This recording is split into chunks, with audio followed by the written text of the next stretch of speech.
Je crois que mes valeurs sont compatibles avec justement l'économie du cinéma. Mais si j'étais d'une extrême droite radicale, raciste et antisémite et homophobe, etc., oui, je pourrais dire qu'il y a de la censure. C'est vrai qu'on n'a toujours pas eu le grand film sur la guerre d'Algérie, on n'a pas eu le grand film sur le Rwanda. L'Ukraine a soudain symbolisé quelque chose de très fort, qui est une capacité de résistance à un envahisseur, à un agresseur. Et je lui dis, mais de quoi t'as envie là tout de suite? Et puis il me dit, j'ai envie de serrer quelqu'un dans mes bras, parce que le seul truc que j'ai dans mes bras tout le temps, c'est mon flingue.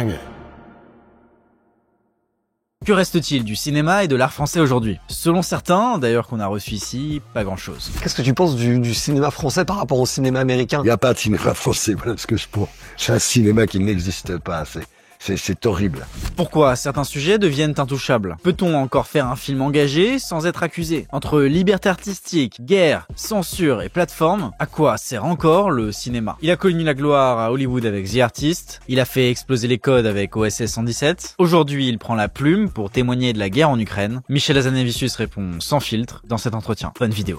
Avoir un Oscar, c'est surcoté. Faux. Un artiste doit s'engager politiquement. Faux. Un bon film peut se passer de dialogue. Vrai. Je m'appelle Michel Hazanavicius et je fais des films, principalement. Mon histoire familiale inspire mes films.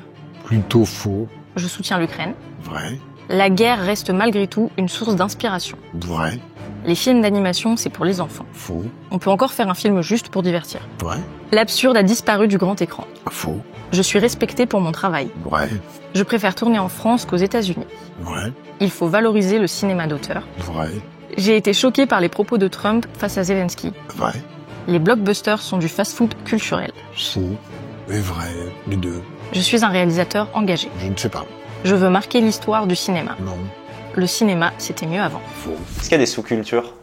Ben oui. Ça se dit pas, c'est pas politiquement correct, mais oui, bien sûr qu'il y a des sous-cultures. J'ose espérer Le rap et les mangas, ça vaut pas l'opéra et la littérature. Ah oui.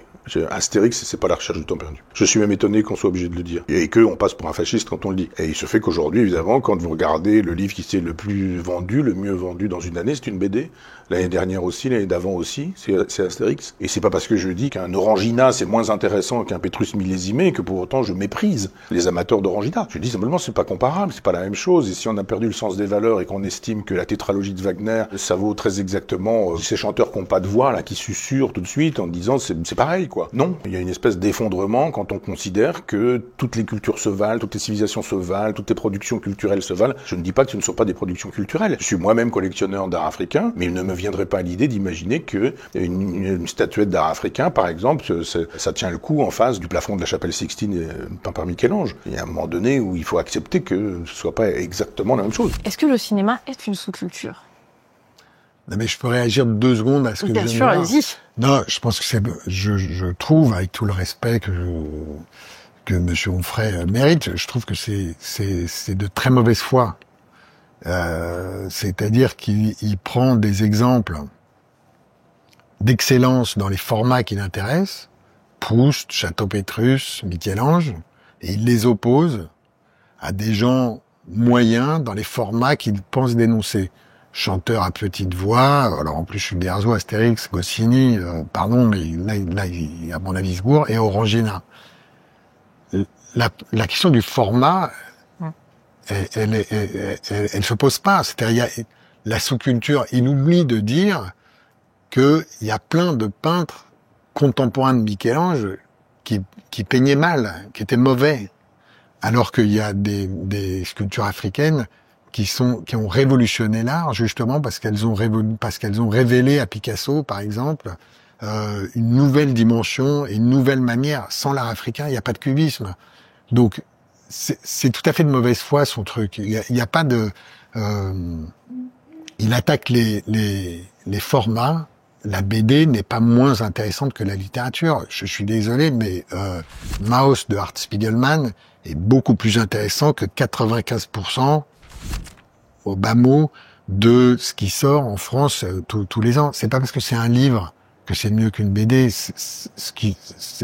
Enfin, je suis assez étonné de cette démonstration. Voilà. Il parle du Château Pétrus versus Orangina. Il y a plein de vins, c'est de la piquette. Je suis désolé, donc c'est pas beaucoup mieux que l'Orangina. Après, est-ce que le cinéma est de la sous-culture? Je sais pas, non, j'aime pas ces trucs enfin, à quel moment les 7 samouraïs, c'est de la sous-culture? À quel moment, je sais pas, une vie difficile de Dino Risi, ou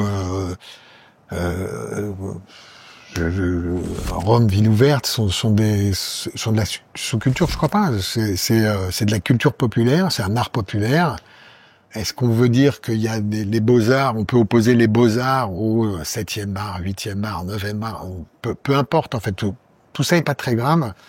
Tout ça, ce sont que des étiquettes. Je pense que ce qui compte, personnellement, c'est la valeur des œuvres. Enfin, opposer, c'est pareil, je vois pas en quoi Bob Dylan est moins intéressant que Salieri. Voilà. Donc, en vrai, dans tous les formats, il y a des formats qui correspondent plus à des époques que d'autres. Le cinéma a été, je crois, le grand médium du XXe siècle. Et en fait, il y a des gens d'excellence dans tous les formats, et il y a des seconds couteaux dans tous les formats, et il y a des bananes dans tous les formats. Donc voilà. De la même manière. Même en philosophie. Est-ce que vous pensez qu'aujourd'hui, le cinéma, mais je vais élargir à la culture de manière plus générale, c'est encore un milieu de liberté? Est-ce qu'on peut encore dire ou montrer ce que l'on veut? Ou est-ce qu'il y a forcément des attentes, des reprises politiques, des censures? Je dirais qu'on a quand même beaucoup de liberté, en France en tout cas. Il y a sans doute des sujets qui sont plus compliqués que d'autres à financer. Donc, s'il y a une censure, je dirais qu'elle est économique. C'est-à-dire, il y a un moment donné où l'écosystème du cinéma ne permet sans doute pas En vrai, je dis ça parce que je crois que mes valeurs sont compatibles avec justement l'économie du cinéma. Mais si j'étais d'une extrême droite radicale, raciste et antisémite et homophobe, etc., oui, je pourrais dire qu'il y a de la censure. Parce que je crois que si vous voulez faire un film comme ça, vraiment bien, je crois pas que vous trouverez beaucoup de financement. Donc oui, il y a forcément une forme d'autocensure peut-être du cinéma, ouais.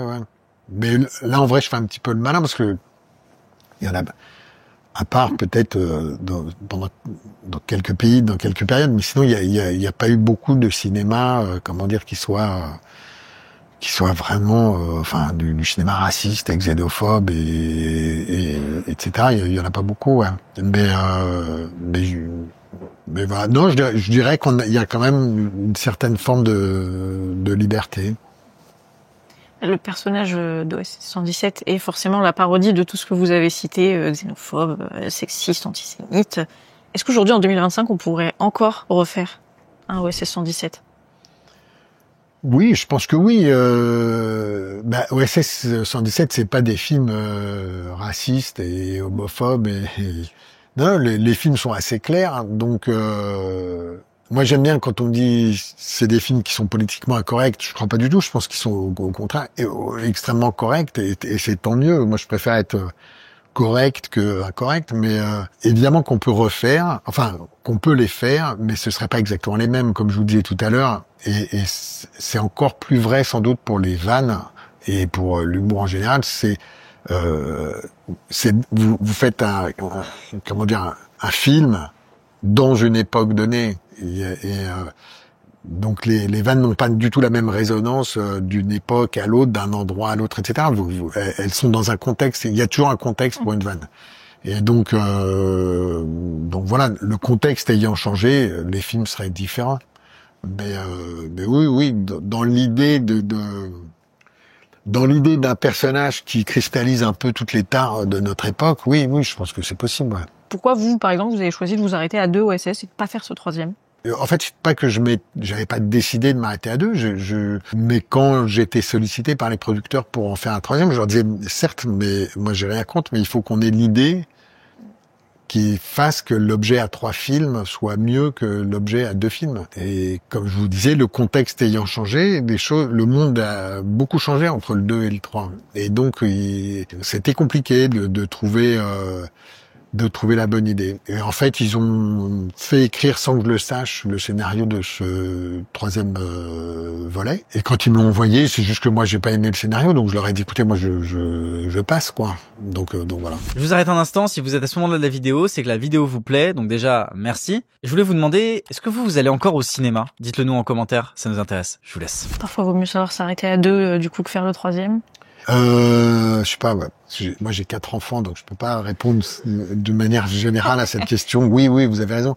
Mais le 3e est très sympa en plus. Mais en fait, il faut faire les films. Enfin, moi, j'essaye de faire des films quand j'ai vraiment la conviction. Je peux me gourer, hein, mais au moins, il faut que j'ai la conviction qu'il y a un truc dans lequel je me reconnais à la fin. Donc là, c'était pas le cas. Donc voilà, donc j'ai pas été. C'est ce qui a guidé aussi, du coup, votre choix de pas regarder le 3e. Non, c'est pas ça, c'est que, bon, ça s'est passé quand même, ça s'est pas passé de manière hyper décontractée pour moi, forcément, parce que j'avais un rapport affectif aux 2 premiers, tout d'un coup, le truc m'échappe et tout ça, et je suis convaincu qu'il faut du désir pour apprécier un film, il faut un désir de spectateur. Bon, là, c'était un peu compliqué pour moi, donc mais si un jour j'ai envie de le voir, je le regarderai. C'est pas un boycott de ma part, c'est juste que ça sert à rien d'aller voir un film si vous n'avez pas de désir. Mais par ailleurs, j'ai eu des super bonnes critiques, moi personnellement sur le 3, donc c'était une bonne affaire pour moi. Est-ce que vous, dans votre travail, vous avez déjà ressenti des contraintes créatives, justement, qu'elles soient imposées par le marché ou par le public? Non, moi j'ai beaucoup de chance. Hein. J'ai fait un film muet. Je vais vous dire, non mais c'est vrai. Les films les 2 OSS, grosso modo, on m'a foutu une paix royale. Vous savez, pendant qu'on faisait le premier OSS, il y a eu l'histoire des caricatures de Mahomet, et donc avec des dessinateurs qui se sont pris des fatwas et tout ça. Donc c'était un peu compliqué le truc et tout ça. Et en fait, on m'a rien demandé, on m'a pas demandé de couper des trucs, on m'a pas demandé Et puis après les 2 OSS, j'ai voulu faire un film muet en noir et blanc qui était quand même une absurdité dans le marché, et on m'a laissé faire. Donc honnêtement, après j'ai voulu faire un film sur la Tchétchénie très cher, avec les personnages principaux qui soient des Tchétchènes et des Russes et non pas des Occidentaux qui viendraient et qui seraient les héros et tout ça. Et on m'a laissé faire. Et ça s'est planté. On a perdu beaucoup d'argent, et ils ont perdu beaucoup d'argent, les financiers, et pourtant on m'a laissé refaire des films. Donc j'ai voulu faire un film sur Jean-Luc Godard, disons qu'il n'était pas une statue à la gloire de Godard, qui est quand même une divinité du cinéma, et on m'a laissé faire. Donc honnêtement, non, moi j'ai pas eu de contraintes. Même là, un film d'animation qui parle du génocide juif, c'est pas du tout évident et on a trouvé l'argent. Donc non, moi j'ai été gâté personnellement, mais je ne parle que de mon cas. Il y en a pour qui c'est beaucoup plus compliqué. Est-ce qu'on a une plus grande facilité dans le cinéma français à parler d'événements anciens, donc de guerre, ou en tout cas à aller dans le passé plutôt qu'à parler du présent? C'est pas que le cinéma, mais en France, on a beaucoup de difficultés à raconter notre histoire contemporaine ou notre histoire récente. Si on compare aux États-Unis, par exemple, le travail qu'ils ont fait sur la guerre du Vietnam, notamment, parce que avant, c'était quand même sur la guerre de Corée, tout ça, je crois qu'ils étaient quand même ils étaient beaucoup moins critiques. Ils étaient plus dans une espèce de propagande, voilà. Mais en revanche, à partir de la guerre du Vietnam, il y a quand même une capacité à raconter leur histoire. Alors, ils la racontent. Et ils la racontent à leur manière. C'est pas non plus exempt de toute propagande, mais pourtant ils la racontent. Nous, c'est vrai qu'on n'a toujours pas eu le grand film sur la guerre d'Algérie, on n'a pas eu le grand film sur le Rwanda, on n'a pas eu le grand film sur... Enfin, il y a eu des films, mais disons, l'histoire n'a pas été réellement racontée avec multiplicité de points de vue. on a un peu du mal à raconter tout ça, ouais. Je crois que les séries quand même s'attaquent un peu plus à des événements récents, alors qui sont peut-être un peu plus c'est peut-être pas des grands événements, mais il y a quand même des choses qui se racontent plutôt du côté des séries, je dirais. Du coup, vous publiez Carnet d'Ukraine aux éditions Alary, et vous êtes ambassadeur de United 24. Est-ce que vous vous êtes dit que vous y alliez en qualité d'artiste ou en qualité de citoyen? J'y ai été en qualité de... Bon, le mot citoyen, c'est un bien grand mot, mais en tant qu'être humain, quoi, tout simplement. Je suis réalisateur de films. Le fait est que je ne voulais pas y aller pour réaliser un film. Je voulais y aller... ma démarche, elle était autre. En fait, tout le truc a commencé au tout début de la guerre, quand j'ai organisé une vente aux enchères d'objets de cinéma. Donc j'ai appelé plein de gens, voilà, des gens que je connaissais à travers le monde entier, pour des gens de cinéma, pour qu'ils m'envoient des objets, etc. Et donc je me suis servi de mon statut de réalisateur, certes, mais j'ai pas fabriqué du cinéma, j'ai fabriqué de l'argent en fait. Donc on a réuni 250 000 € que j'ai pu envoyer à cette plateforme qui s'appelle United 24, et donc ils m'ont proposé, ils m'ont offert d'être ambassadeur de leur plateforme. Donc j'ai dit oui, donc j'ai continué comme ça, de petites décisions. En fait, j'ai été amené là-bas, à aller là-bas, pardon, et voilà. Mais donc je dirais pas que j'ai été, enfin, je n'y ai pas été pour faire du cinéma. Et par ailleurs, donc les droits d'auteur, les bénéfices de ce livre iront à, je sais pas pourquoi je le montre là, alors il est là, mais peu importe. Mais en tous les cas, ils iront sur la plateforme United 24.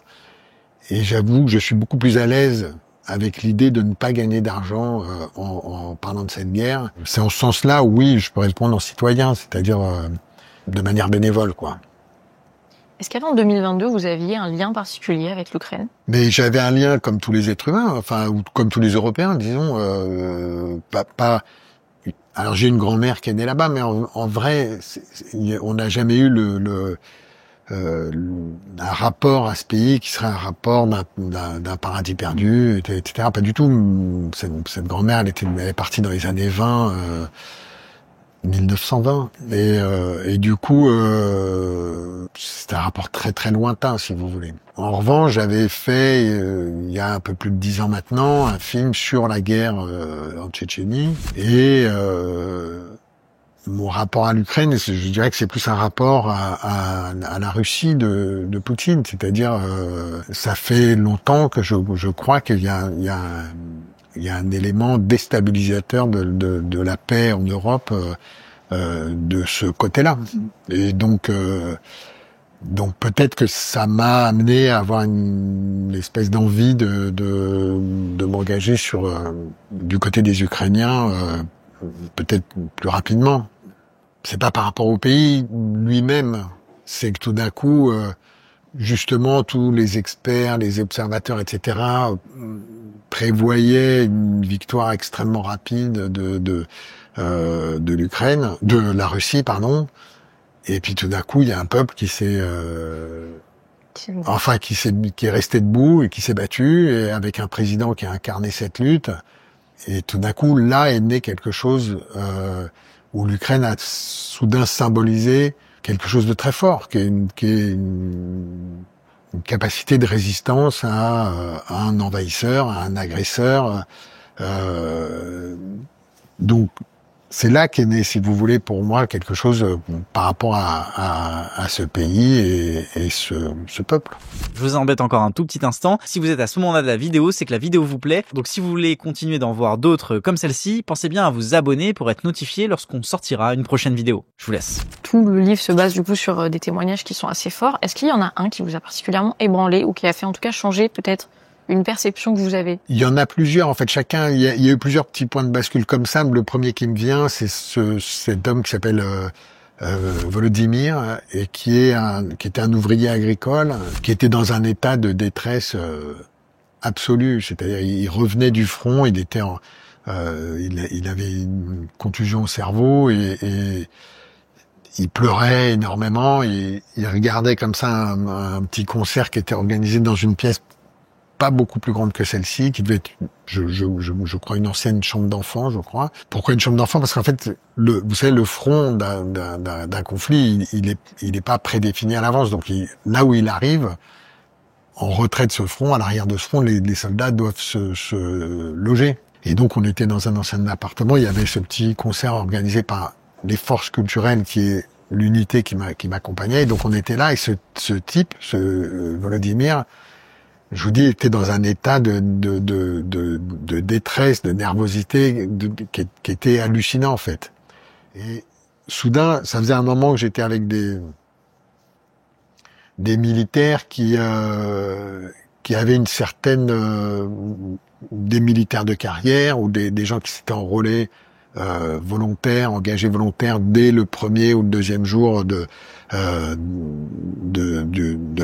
l'invasion à grande échelle, et il y avait une certaine, je dirais pas un romantisme, mais une espèce d'idée d'un héroïsme, d'une bravoure comme ça, qui correspond bien à l'idée de résistance qu'on peut avoir. Et puis soudain, j'ai vu ce type qui était pas là-dedans, qui avait été appelé. Et en fait, sa détresse, elle venait d'un truc très simple où il disait, mais c'est invivable, en fait, parce que à un moment, donc je parle avec lui, on a parlé 5 minutes, j'ai pas pu parler énormément, mais son portrait est quand même dans le livre. Et je lui ai dit, mais de quoi t'as envie, là, tout de suite? Et puis, il me dit, j'ai envie de serrer quelqu'un dans mes bras, parce que le seul truc que j'ai dans mes bras tout le temps, c'est mon flingue. Et j'en peux plus, en fait, j'en peux plus de serrer ce flingue à longueur de journée. Et cette situation est invivable, c'est soit tu tues, soit tu meurs. Et en fait, il était à l'opposé des héros que j'avais pu voir, des gars de 23, 24 ans qui s'étaient parfaitement adaptés à cet environnement ultra violent, mais très, comment dire, c'était pas des monstres de violence, c'est juste qu'ils étaient en place, en fait, les gars. Très impressionnant. Et lui, très impressionnant, complètement à l'autre bout du spectre, c'est-à-dire deux manières d'avoir une profonde humanité, les deux, en fait. C'est-à-dire que lui, l'humanité qu'il avait gardée, c'était justement de ne pas s'adapter à cet environnement de guerre. Parce que, en fait, moi, j'avais jamais été sur une zone de guerre. Alors, j'étais pas au front, au point zéro, mais j'étais juste à l'arrière du front. Et c'est quand même un monde parallèle qu'il est impossible de penser tant qu'on l'a pas vécu. Moi, je l'ai pas vécu, j'ai observé quelques instants, mais en parlant avec ces gens qui y sont en ce moment, je me rends compte qu'il est impossible de penser ce lieu-là et la violence de ce lieu. Et en fait, donc, il y avait vraiment pour moi deux types d'humanité extrêmement fortes dans comment dire, dans les gens que j'ai rencontrés. Et lui, il m'a rappelé quelque chose, voilà. Il m'a rappelé cette humanité, je dirais, pacifiste, quoi. C'est pas très compliqué d'être pacifiste quand on est en paix, dans un pays en paix, ce qui est notre cas. Donc on est tous pacifistes et c'est très bien, mais on est pacifiste dans un pays en paix. Donc si vous voulez, il y a pas d'exploit vraiment. Mais eux, leur pays a été agressé. Leur pays, il y a un autre pays qui a voulu s'emparer de tout, et ils ont été mis au pied du mur. Ils ont dû répondre, ils ont dû y aller, quoi. Tout pacifistes qu'ils étaient. Et donc voilà, donc les êtres humains réagissent pas tous de la même manière. Voilà, donc je pensais à ce type-là, mais en vrai, il y en a plein d'autres. Ouais. Ouais, moi, ce qui m'a marqué, je pense que c'est Vira. Oui, Vira, c'était donc l'interprète avec qui j'ai passé la semaine là-bas. Et elle vient de Kharkiv, donc elle a eu les bombardements. Elle a passé 15 jours descendre à la cave, remonter, descendre à la cave, etc. Et puis au bout d'un moment, elle est partie avec sa mère, sa sœur et les enfants de sa sœur, me semble-t-il. Et ils sont partis en Pologne. Et puis elle a été réfugiée quelques semaines, mois, je crois.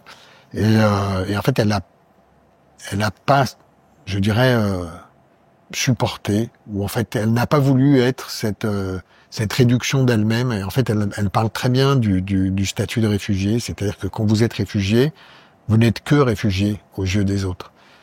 c'est une jeune femme qui est, comment dire, tout à fait épanouie, moderne, qui crée des sites web, enfin qui est chef de projet. Enfin, c'est une Européenne comme il y en a des millions en Europe. Et tout d'un coup, elle est réduite à un truc qui est réfugiée. Et en fait, elle n'a pas voulu et donc elle est rentrée. Et effectivement, c'est un témoignage qu'on n'a pas beaucoup sur, enfin que moi, c'est vrai, j'avais pas beaucoup entendu sur le statut de réfugié, qui n'inspire finalement principalement, disons, que de la compassion, voire de la pitié. Et voilà, ils ont pas envie de ça. Hein. Personne n'a envie de n'aspirer que ça, en fait. La société ukrainienne d'aujourd'hui, c'est une société moderne. Hein. C'est pas ouais, c'est une société moderne, très européenne. Moi, j'ai été frappé par la proximité avec les gens la proximité intellectuelle avec les gens que j'ai pu rencontrer, où j'avais vraiment l'impression qu'on parlait exactement le même langage et qu'on avait exactement les mêmes valeurs. Et voilà. Donc, et à chaque fois, il y avait quelque chose de très, comment dire, ouais, de profondément européen. Et je pense que c'est ça que la Russie de Poutine a attaqué précisément. En regardant un peu votre travail, on observe qu'il y a quand même un fil rouge. Vous parlez beaucoup de la persécution des peuples et de leur résilience face à l'oppression. En fait, je sais pas, parce que je crois que je suis un peu la dernière personne à pouvoir commenter intelligemment mon travail. J'en sais rien. De toute façon, à partir du moment où un film est fini, il appartient autant au spectateur qu'à celui ou ceux qui l'ont fait en vrai. Donc si vous voyez quelque chose, c'est que c'est vrai, sûrement, mais développer, parce que moi j'aime bien apprendre des trucs. Non, mais en tout cas, c'est ce que j'observe par exemple, j'avais noté OSS 117, The Artist, Carnet d'Ukraine qui rentre aussi dedans, The Search, Tuer les tous, ou La plus précieuse des marchandises. Il y a en tout cas cette idée-là de résistance et de résilience, et c'est pour ça que je me permettais déjà dans le vrai faux de vous poser la question de savoir si votre histoire familiale avait inspiré certains de vos films, ou en tout cas si vous aviez dans l'idée de faire ce travail-là, de travail de mémoire, comme on peut l'appeler.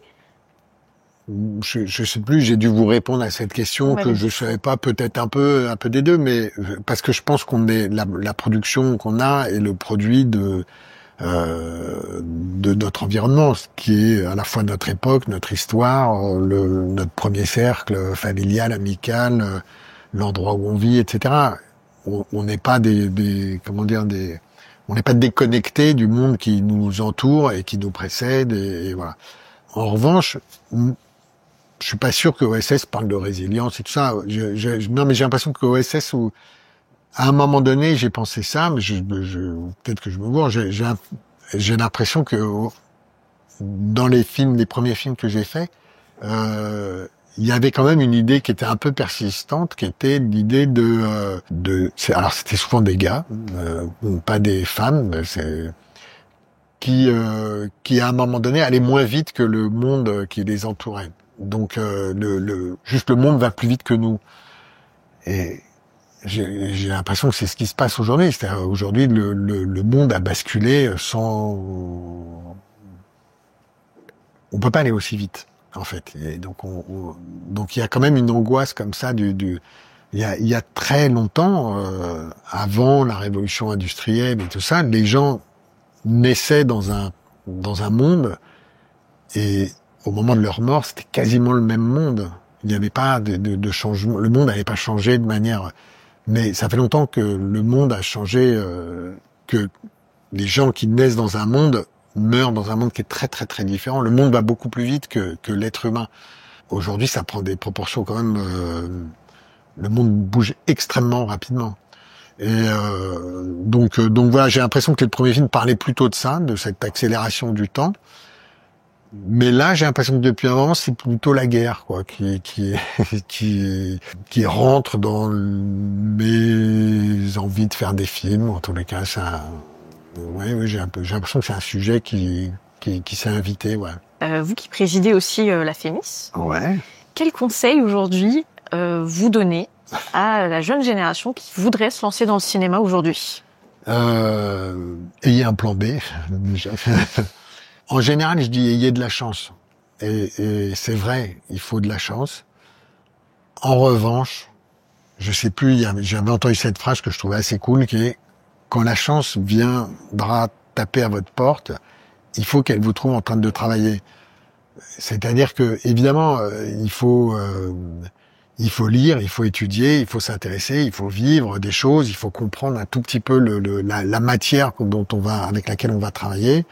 Il faut s'intéresser à tout, à la peinture, à la photographie, à la littérature, à la politique. Il faut être curieux, je crois, et essayer de canaliser cette curiosité dans un langage qui est celui du cinéma. Donc il faut aussi étudier ce langage-là, évidemment, essayer de se l'approprier.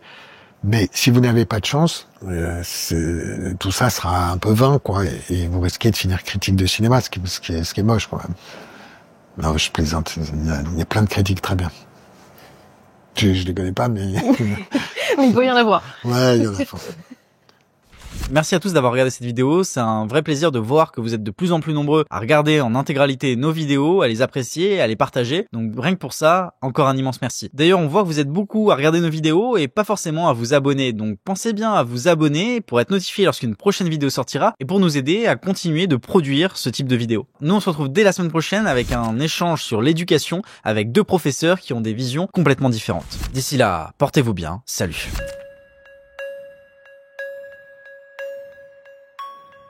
Est-ce que déjà il y a une phrase qui vous a marqué dans un des OSS 117? Celle que je ne peux pas oublier, parce que je sais pas pourquoi, c'est celle qu'on me balance un peu tout le temps, c'est comment est votre blanquette? Comment est votre blanquette? Pardon? Les plats à base de viande sont-ils de bonne qualité? Oui. Elle n'a pas un intérêt phénoménal en termes géopolitiques, mais en tous les cas, c'est vrai que souvent c'est ce qu'on me balance, des gens que je connais pas qui viennent me demander comment est ma blanquette, voilà. Donc je leur dis elle est bonne et puis c'est réglé, et puis voilà, et on se quitte sur ces paroles sympathiques.